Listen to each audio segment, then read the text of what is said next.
ಫಲಿತಾಂಶದಲ್ಲಿ ಜೆಡಿಎಸ್ನ ಅಭ್ಯರ್ಥಿ ಗೋವಿಂದರಾಜುಗೆ ಸೋಲಾಗಿದೆ. ಖುದ್ದು ಆವಾಗಲೇ ಜೆಡಿಎಸ್ನವರು ಸೋಲನ್ನ ಒಪ್ಕೊಂಡಿದ್ದಂತೆ ಸ್ಟೇಟ್ಮೆಂಟ್ ಅನ್ನ ಕೊಡ್ತಾ ಇದ್ರು. ಈಗ ಜೆಡಿಎಸ್ ಅಭ್ಯರ್ಥಿ ಗೋವಿಂದರಾಜುಗೆ ಸೋಲಾಗಿರುವಂತದ್ದು. ಹಾಗಾದ್ರೆ ಇಲ್ಲಿ ಕಾಂಗ್ರೆಸ್ನ 5ನೇ ಅಭ್ಯರ್ಥಿಗೆ ಆಲ್ಮೋಸ್ಟ್ ಗೆಲುವು ಅಂತ ಅರ್ಥ. ಬಟ್ ಇನ್ನೂ ಕೂಡ ಕ್ಲಿಯರ್ ಕಟ್ ಪಿಕ್ಚರ್ ಇನ್ನಷ್ಟೇ ಬಾಕಿ ಇದೆ. ಜೆಡಿಎಸ್ ಅಭ್ಯರ್ಥಿ ಗೋವಿಂದರಾಜುಗೆ ಸೋಲಾಗಿದೆ. ಆಗಸ್ಟ್ ಅವರು ಸ್ಟೇಟ್ಮೆಂಟ್ ಕೊಡುವಂತ ಸಂದರ್ಭದಲ್ಲೂ ಕೂಡ ಹೇಳಿದ್ರು, ನನಗೆ 3 ರಿಂದ 4 ಓಟು ಕಡಿಮೆ ಬರುವಂತದ್ದಿದೆ, ಹಾಗಾಗಿ ಏನು ಕೂಡ ಊಹೆ ಮಾಡೋಕ್ಕಾಗಲ್ಲ ಅಂತ ಹೇಳಿದ್ರು ಗೋವಿಂದರಾಜು. ಈಗ ಜೆಡಿಎಸ್ನ ಅಭ್ಯರ್ಥಿ ಗೋವಿಂದರಾಜುಗೆ ಸೋಲಾಗಿದೆ. ಕಾಂಗ್ರೆಸ್ನ 5ನೇ ಅಭ್ಯರ್ಥಿ ವಿನಯ್ ಕಾರ್ತಿಕ್ಗೆ ಜಯ ಆಗಿರುವಂತದ್ದು. ವಿನಯ್ ಕಾರ್ತಿಕ್ ಅವರನ್ನ 5ನೇ ಅಭ್ಯರ್ಥಿಯಾಗಿ ಕಣಕ್ಕಿಳಿದಂತಹ ಸಂದರ್ಭದಲ್ಲೇ ಎಲ್ಲರೂ ಕೂಡ ಅಂದ್ಕೊಂಡಿದ್ರು ಇದು ಗೆಲುವು ಪಕ್ಕ ಅಂತ. ಯಾಕಂದ್ರೆ ಸಿಎಂ ಡಿಕೆ ಶಿವಕುಮಾರ್ ಅವರ ಅತ್ಯಾಪ್ತ. ಚುನಾವಣೆ ಬಂತು ಅಂತಂದ್ರೆ ಡಿಕೆ ಶಿವಕುಮಾರ್ ಅವರು ರಣತಂತ್ರವನ್ನ ಹೆಣಿತಾರೆ, ಸಾಕಷ್ಟು ಪ್ಲಾನ್ಗಳನ್ನ ಮಾಡ್ತಾರೆ. ಸೊ ಅದೇ ರೀತಿ ಈಗ ಕಾಂಗ್ರೆಸ್ನ 5ನೇ ಅಭ್ಯರ್ಥಿಗೆ ಗೆಲುವಾಗಿದೆ. 5ನೇ ಅಭ್ಯರ್ಥಿ ವಿನಯ್ ಕಾರ್ತಿಕ್ ಗೆಲುವನ್ನ ಸಾಧಿಸಿರುವಂತದ್ದು. ಒಟ್ಟು ಕಾಂಗ್ರೆಸ್ನಲ್ಲಿ 5 ಸ್ಥಾನಗಳಿಗೆ 5ಕ್ಕೂ ಕೂಡ ಗೆಲುವಾಗಿದೆ. ಎಷ್ಟು ನಿರೀಕ್ಷೆ ಇತ್ತು? ನಿರೀಕ್ಷೆಗಿಂತ ಹೆಚ್ಚು ಬಂದಿದೆ. ನಿರೀಕ್ಷೆ ಎಷ್ಟಿತ್ತು ಸರ್? ನಿರೀಕ್ಷೆ 28 ಬರುತ್ತೆ ಅಂತ ಅಂದ್ಕೊಂಡಿದ್ದು. ನಮ್ಮ ಇದು ಸೇರಿ ಯಾವುದು ನಮ್ಮ ಎರಡನೇ ಪ್ರಶಸ್ತಿ ಸೇರಿ, ಬಟ್ ಇವಾಗ 32 ಬಂದಿದೆ. ಅಂದರೆ ಎರಡೂ ಪಕ್ಷದಿಂದ ನಿಮಗೆ ಬೆಂಬಲ ಕೊಟ್ಟಿದ್ದಾರೆ. ಏನಂತೀರ, ಅವ್ರಿಗೆ ಭರವಸೆ ಏನಾದ್ರು ಕೊಟ್ಟು ಕರ್ಕೊಂಡ್ರಾ? ಏನು ಭರವಸೆ ಕೊಟ್ಟಿಲ್ಲ. ಮೋಸ್ಟ್ಲಿ ಗೌರ್ಮೆಂಟ್ ಪರ ಇದ್ದಾರೆ ಎಲ್ಲರೂ, ಗೌರ್ಮೆಂಟ್ ಒಳ್ಳೆ ಕೆಲಸ ಮಾಡ್ತಾರೆ ಅಂದ್ಬಿಟ್ಟು ಅಂದ್ಕೊಂಡು ಎಲ್ಲರೂ ಹಾಕಿರ್ಬೇಕು. Thank you. ನೋಡಿದ್ರಲ್ಲ, ಕಾಂಗ್ರೆಸ್ನ ಅಭ್ಯರ್ಥಿ ವಿನಯ್ ಕಾರ್ತಿಕ್ ಅವರು ನಗು ಮೊಗದೊಂದಿಗೆ ತಮ್ಮ ಒಂದು ಗೆಲುವನ್ನ ಮಾಧ್ಯಮದ ಮುಂದೆ ಸ್ಪಷ್ಟನೆ ಪಡಿಸಿದ್ರು. ಒಟ್ಟು 32 ಮತವನ್ನ ಪಡ್ಕೊಂಡಿದ್ದಾರೆ. ಅಂದ್ರೆ ಎರಡೂ ಪಾರ್ಟಿಯಲ್ಲೂ ಕೂಡ, ಅಂದ್ರೆ ಬಿಜೆಪಿ ಹಾಗೂ ಜೆಡಿಎಸ್ ಶಾಸಕರು ಅಡ್ಡದ ಮತದಾನ ಮಾಡಿದ್ದಾರೆ ಅಂತ ಖುದ್ದು ಅವರೇ ಹೇಳ್ತಾ ಇದ್ದಾರೆ. ಜೆಡಿಎಸ್ ಶಾಸಕರಿಂದ ಅಡ್ಡ ಮತದಾನ ಆಗಿದೆ, ಇತ್ತ ಬಿಜೆಪಿಯಿಂದಲೂ ಕೂಡ ಅಡ್ಡ ಮತದಾನ ಆಗಿದೆ. ಅಂದ್ರೆ ರಾಜ್ಯದಲ್ಲಿರುವಂತಹ ಕಾಂಗ್ರೆಸ್ ಸರ್ಕಾರವನ್ನ ಎಲ್ಲರೂ ಕೂಡ ಒಪ್ಕೊಂಡಿದ್ದಾರೆ ಅಂತ ಹೇಳ್ಕೊಂಡು ವಿನಯ್ ಕಾರ್ತಿಕ್ ಹೇಳಿಕೆಯನ್ನ ಕೊಟ್ರು. ಅಡ್ಡ ಮತದಾನ ಆಗಿರುವಂತದ್ದು ಕ್ಲಿಯರ್ ಕಟ್ ಆಗಿ ಗೊತ್ತಾಗ್ತಾ ಇದೆ. ಯಾಕಂದ್ರೆ ಬಿಜೆಪಿಯಲ್ಲಿ ಉಚ್ಚಾಟಿತರಾಗಿರುವಂತಹ ಎಸ್ ಟಿ ಸೋಮಶೇಖರ್ ಹಾಗೇನೆ ಹೆಬ್ಬಾರ್ ಇವರಿಬ್ರು ಕೂಡ, ಎಸ್ ಟಿ ಸೋಮಶೇಖರ್ ಅಂತೂ ಡೈರೆಕ್ಟ್ ಆಗಿ ಹೇಳಿಬಿಟ್ರು, ಡಿ ಕೆ ಶಿವಕುಮಾರ್ ಅವರು ವಂಡರ್ಲಾ ಕರೆದ್ರು, ನಾವು ಹೋದ್ವಿ, ಅಲ್ಲಿ ಮಾತುಕತೆ ಆಯ್ತು, ನಮ್ಗೆ ಓಟ್ ಹಾಕಿ ಅಂತ ಹೇಳಿದ್ರು, ನಾವೀಗ ಓಟ್ ಹಾಕಿದ್ದೀವಿ ಅಂತ. ಇತ್ತ ಜೆಡಿಎಸ್ ನಿಂದ ಜಿ ಟಿ ದೇವೇಗೌಡರು ಹೇಳ್ತಾರೆ, ಆತ್ಮ ಸಾಕ್ಷಿಗೆ ಅನುಗುಣವಾಗಿ ನಾನು ಓಟನ್ನ ಹಾಕಿದ್ದೀನಿ ಅಂತ. ಅಂದ್ರೆ ಬಾಯಿ ಮಾತಿಗೆ ನಮ್ಮ ಪಕ್ಷದವರಿಗೆ ಹಾಕಿದ್ದೀನಿ ಅಂತ ಹೇಳಿದ್ದಾರೆ. ಬಟ್ ಅಲ್ಲಿ ಯಾರ್ಯಾರು ಓಟ್ ಹಾಕಿದ್ರು ಅಂತ ಅದು ಅವ್ರವ್ರಿಗೆ ಮಾತ್ರ ಗೊತ್ತಿರುವಂತದ್ದು. ಸೊ ಈಗ ಜೆಡಿಎಸ್ ಅಭ್ಯರ್ಥಿ ಗೋವಿಂದರಾಜುಗೆ ಸೋಲಾಗಿದೆ. ಬಟ್ ಸೋಲು ಆಗತ್ತೆ ಅನ್ನುವಂಥದ್ದು ಈ ಹಿಂದೆ ಕೂಡ ಜೆಡಿಎಸ್ನವರಿಗೆ ಹಿಂಟ್ ಸಿಕ್ಕಿತ್ತು ಅಂತ ಅನ್ಸುತ್ತೆ. ಯಾಕಂದ್ರೆ ಎಚ್ ಡಿ ಕುಮಾರಸ್ವಾಮಿ ಅವರು ಕೂಡ ಸ್ಟೇಟ್ಮೆಂಟ್ ಕೊಡುವಂತ ಸಂದರ್ಭದಲ್ಲಿ ಹೇಳ್ತಾರೆ, ಏನಪ್ಪಾ ಅಂತಂದ್ರೆ ನಮ್ಮ ಒಂದು ಪಕ್ಷದ ಶಕ್ತಿ ಒಗ್ಗಟ್ಟನ್ನ ತೋರ್ಸೋಕ್ ಮಾತ್ರ ನಾವಿಲ್ಲಿ ಅಭ್ಯರ್ಥಿಯನ್ನ ಹಾಕಿದ್ದೀವಿ, ಒಂದು ಸ್ಪರ್ಧೆಗೆ ನಿಂತಿರುವಂಥದ್ದು ಅಂತ. ಸೊ ಈಗ ಜೆಡಿಎಸ್ ನಲ್ಲಿ ಕೇವಲ 14 ಮತಗಳನ್ನು ಪಡೆದು ಜೆಡಿಎಸ್ನ ಅಭ್ಯರ್ಥಿ ಸೋಲನ್ನ ಅನುಭವಿಸಿದ್ದಾರೆ. ಜೆಡಿಎಸ್ನ 18 ಶಾಸಕರಲ್ಲಿ 4 ಅಡ್ಡ ಮತದಾನ ಮಾಡಿರುವಂತದ್ದು. ನಾನಾಗ್ಲೇ ಹೇಳಿದೆ, ಕಾಂಗ್ರೆಸ್ ಸರ್ಕಾರ ಏನಿದೆ, ಎಸ್ಪೆಷಲಿ ಕಾಂಗ್ರೆಸ್ನಲ್ಲಿ ಜಮೀರ್ ಅಹಮದ್ ಖಾನ್ಗೆ ಹೈಕಮಾಂಡ್ ಏನಿದೆ ಒಂದು ಟಾಸ್ಕ್ ಅನ್ನ ಕೊಟ್ಟಿತ್ತು. ಏನಪ್ಪಾ ಅಂತಂದ್ರೆ ಜೆಡಿಎಸ್ ನಲ್ಲಿರುವಂತಹ ಸುಮಾರು 3 ರಿಂದ 4 ಶಾಸಕರನ್ನ ಗಾಳಕ್ಕೆ ಬೀಳಿಸಬೇಕು, ಅಲ್ಲಿ ಅಡ್ಡದ ಮತದಾನವನ್ನ ಮಾಡುವ ರೀತಿ ಮಾಡಿಸಬೇಕು ಅಂತ. ಜೆಡಿಎಸ್ನ 18 ಶಾಸಕರಲ್ಲಿ 14 ಶಾಸಕರ ಮತ ಮಾತ್ರ ಜೆಡಿಎಸ್ಗೆ ಬಿದ್ದಿರೋದು. ಜೆಡಿಎಸ್ನ 4, ಬಿಜೆಪಿಯ 2 ಮತಗಳು, ಒಟ್ಟು 32 ಮತಗಳನ್ನು ಪಡೆದು ವಿನಯ್ ಕಾರ್ತಿಕ್ ಜಯ ಗಳಿಸಿದ್ದಾರೆ. ಸಿಎಂ ಡಿಕೆ ಶಿವಕುಮಾರ್ ಅವರ ಅತ್ಯಾಪ್ತ ಜೆಡಿಎಸ್ನಿಂದ ಒಟ್ಟು 4 ಮತಗಳು ಬಿದ್ದಿದೆ. ಬಿಜೆಪಿಯಿಂದ 2 ಮತಗಳು, ಜೆಡಿಎಸ್ನಿಂದ 4 ಮತಗಳು, ಒಟ್ಟು ಕಾಂಗ್ರೆಸ್ನ 5ನೇ ಅಭ್ಯರ್ಥಿಗೆ 32 ಮತಗಳು ಬಿದ್ದಿದೆ. ಸೇಫ್ ಝೋನ್ ಅಂದ್ರೆ 30 ಮತ ಹಾಕಿದ್ದಾರೆ ಎಲ್ರಿಗೂ ಕೂಡ. ಬಟ್ ಇವರಿಗೆ ಮಾತ್ರ 5ನೇ ಅಭ್ಯರ್ಥಿ ವಿನಯ್ ಕಾರ್ತಿಕ್ಗೆ ಒಟ್ಟು 32 ಮತಗಳು. ಅಂದ್ರೆ ಇಲ್ಲೆಲ್ಲವೂ ಕೂಡ ಪ್ರೀ ಪ್ಲಾನ್ಡ್ ಆಗಿ ವರ್ಕ್ ಮಾಡಿದ್ದಾರೆ, ಬಿಹೈಂಡ್ ವರ್ಕ್ ಸಾಕಷ್ಟಾಗಿದೆ. ಸೊ ಇಲ್ಲಿ ನೋಡಿ, ವಿನಯ್ ಕಾರ್ತಿಕ್ಗೆ 32 ಮತಗಳು ಬಂದಿದೆ ಅಂತಂದ್ರೆ ಇಲ್ಲಿ ಯಾವ ರೀತಿ ಬೇರೆ ಬೇರೆ ಪಕ್ಷದ ಶಾಸಕರನ್ನ ತಮ್ಮಡೆ ಸೆಳೆಯುವಂತ ಕೆಲಸವನ್ನ ಕಾಂಗ್ರೆಸ್ನವರು ಮಾಡಿದ್ದಾರೆ ಅನ್ನುವಂಥದ್ದು.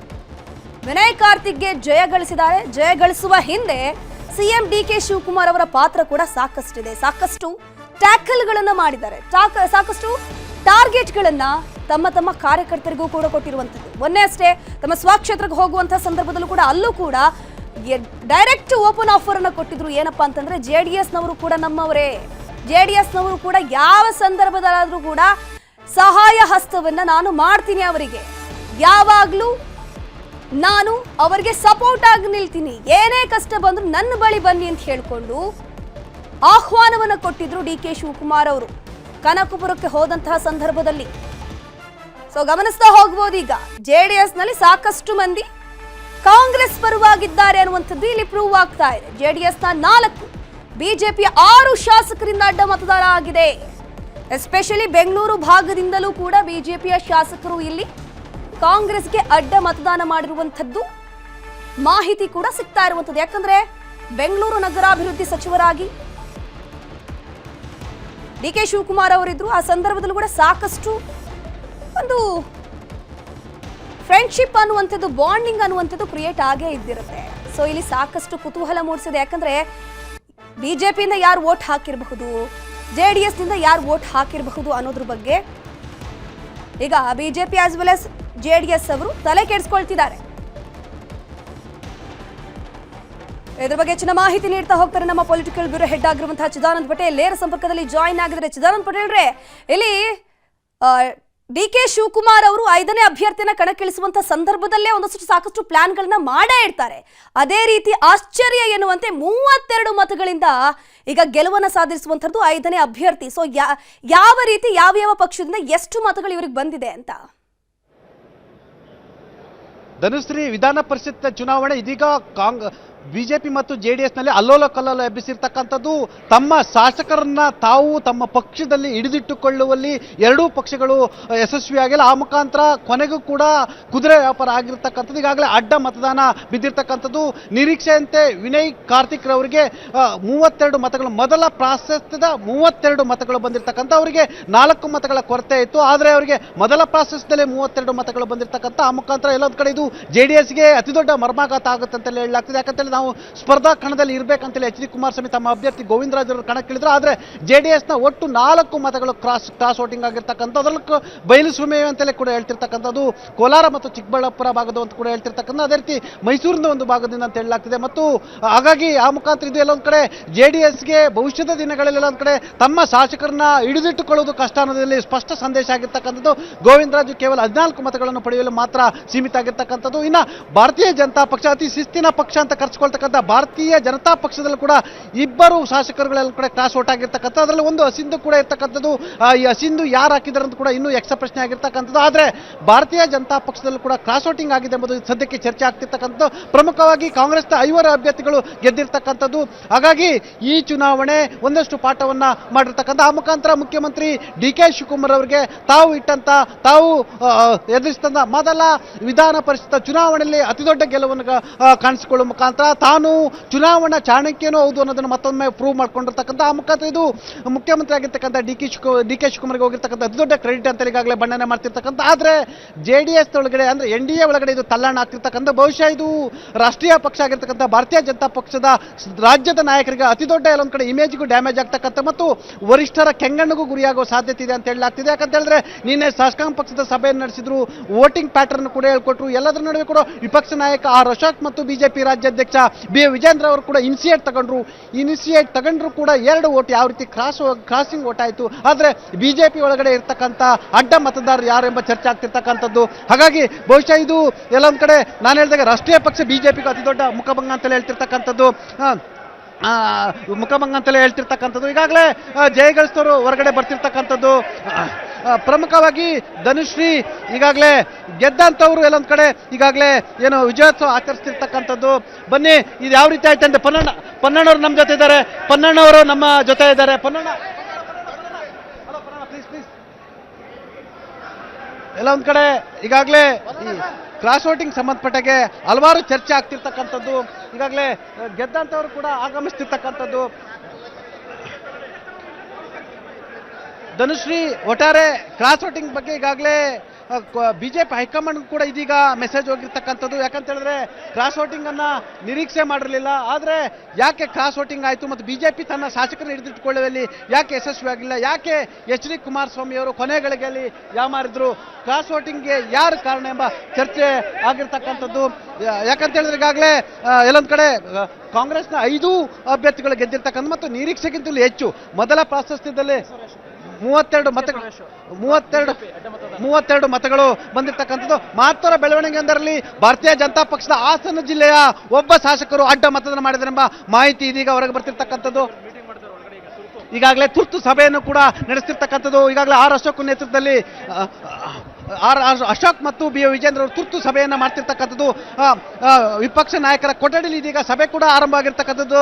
ಧನುಶ್ರೀ, ಯಾಕಂತ ಹೇಳಿದ್ರೆ ಯಾರು ಕ್ರಾಸ್ ವೋಟಿಂಗ್ ಹಾಕಿದ್ದಾರೆ ಅನ್ನೋದು ಕೂಡ ಈಗ ಚರ್ಚೆ ಆಗ್ತಿರ್ತಕ್ಕಂಥ. ಯಾಕಂತ ಹೇಳಿದ್ರೆ ಎಲ್ಲ ಒಂದ್ ಕಡೆ ಕ್ರಾಸ್ ವೋಟಿಂಗ್ ಸಂಬಂಧಪಟ್ಟ ಈಗಾಗಲೇ ಹಲವಾರು ಚರ್ಚೆಗಳ ನಡುವೆ ಇದೀಗ ಬಿಜೆಪಿಯ ಅಡ್ಡ ಮತದಾನ ಯಾರು ಹಾಕಿದೆ ಅಂತ ಹೇಳಿ ಚರ್ಚೆ ಆಗ್ತಿರ್ತಕ್ಕಂಥ. ಹಾಗಾಗಿ ಎಲ್ಲೊಂದ್ ಕಡೆ ಇದು ಬಿಜೆಪಿಗೆ ಅತಿ ದೊಡ್ಡ ಮುಖಭಂಗ ಆಗಿರೋ ಕಾರಣಕ್ಕಾಗಿ ಇದೀಗ ವಿಪಕ್ಷ ನಾಯಕರ ಕೊಠಡಿಯಲ್ಲಿ ತುರ್ತು ಸಭೆಯನ್ನು ಮಾಡ್ತಿರ್ತಕ್ಕಂಥದ್ದು. ವಿಜೇಂದ್ರ ಮತ್ತು ಆರ್ ಅಶೋಕ್ ಮತ್ತು ಬಿಜೆಪಿ ಕೆಲವೇ ನಾಯಕರು ತುರ್ತು ಸಭೆಯನ್ನು ಮಾಡ್ತಿರ್ತಕ್ಕಂಥ. ಹಾಗಾದ್ರೆ ಯಾರು ಕ್ರಾಸ್ ವೋಟಿಂಗ್ ಆಗ್ತವರು ಮತ್ತು ಕ್ರಾಸ್ ವೋಟಿಂಗ್ ಹಾಕ್ಲಿಕ್ಕೆ ಯಾರು ಕಾರಣ ಅಂತೇಳಿ ಈಗಾಗಲೇ ಚರ್ಚೆ ಆಗ್ತಿರ್ತಕ್ಕಂಥ. ಈಗಾಗಲೇ ಹಾಸನ ಭಾಗದ ಶಾಸಕರೊಬ್ಬರು ಕ್ರಾಸ್ ವೋಟಿಂಗ್ ಮಾಡಿದ್ರೆ ಅಂತೇಳಿ ಗಂಭೀರ ಆರೋಪವನ್ನು ಮಾಡ್ತಿರ್ತಕ್ಕಂಥದ್ದು ಬಿಜೆಪಿ ನಾಯಕರೇ ಮಾಡ್ತಿರ್ತಕ್ಕಂಥದ್ದು.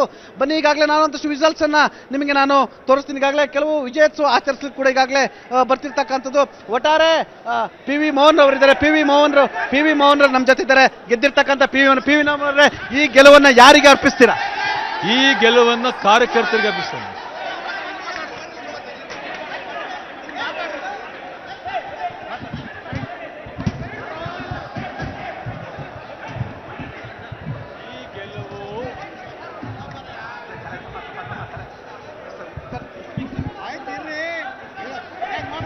ಈ ಗೆಲುವು ಸಮಸ್ತ ಕಾರ್ಯಕರ್ತರಿಗೆ ಅರ್ಪಿಸುತ್ತೇನೆ. ಅವರಿಗೆ ಸನ್ನಂತ ಗೆಲುವು.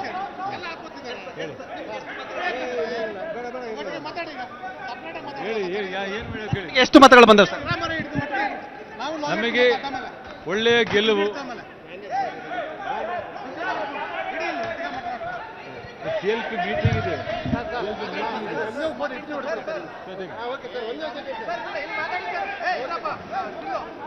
ಹೇಳಿ. ಮತಗಳನ್ನ ಗೆಲುವು 5 ಅಭ್ಯರ್ಥಿಗಳು ಗೆದ್ದಿದ್ದಾರೆ. ಒಳ್ಳೆಯ ಗೆಲುವು. ಈ ಗೆಲುವು ವೈಯಕ್ತಿಕ ನಾನು ಕಾರ್ಯಕರ್ತರಿಗೆ ಸ್ಪಂದಿಸ್ತಾ ಇದ್ದೇನೆ. ಇದು ಕಾರ್ಯಕರ್ತರ ಗೆಲುವು. ಮತಗಳ ಬಗ್ಗೆ ಅಧಿಕೃತವಾಗಿ ಪಾರ್ಟಿ ಹೇಳ್ತದೆ. ರೈಟ್.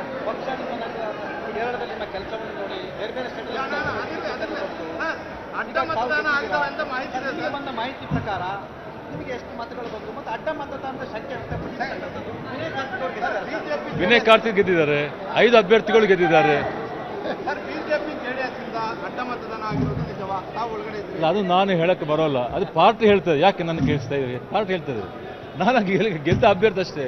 ನನ್ನ ಸಂತೋಷವನ್ನು ಪ್ರಕಟಿಸ್ತಾ ಇದ್ದೀನಿ ಅಷ್ಟೇ. Thank you very much.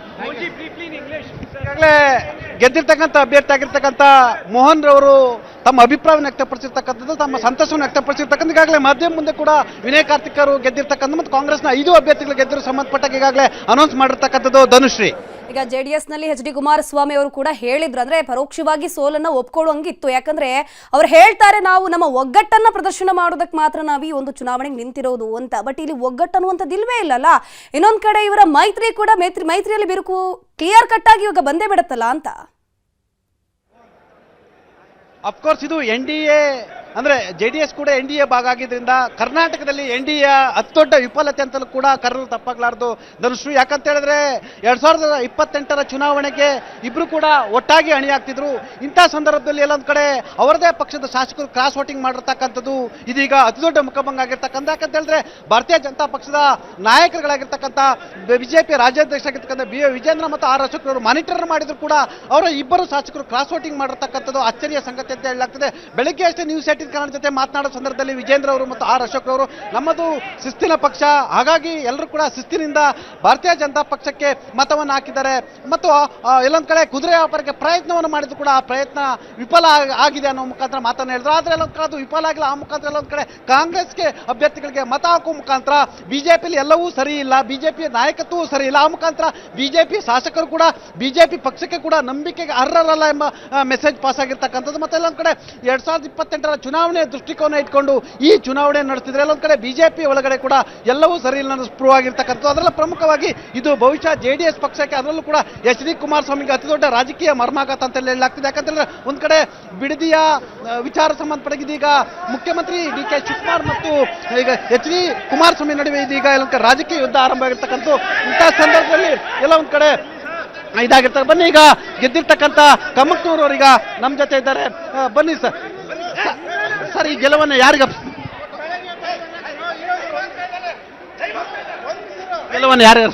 Karnataka ಸರ್ಕಾರಕ್ಕೆ ನಾನು ಅಭಿನಂದನೆ ಸಲ್ಲಿಸ್ತೇನೆ. ನನಗೆ ವಿಧಾನ ಪರಿಷತ್ ಸದಸ್ಯಕ್ಕೆ 3ನೇ ಬಾರಿಗೆ ಅವಕಾಶ ಕೊಟ್ಟಿದ್ರು. 3ನೇ ಬಾರಿಗೆ ನನಗೆ ಅವಕಾಶ ಸಿಕ್ಕಿತ್ತು.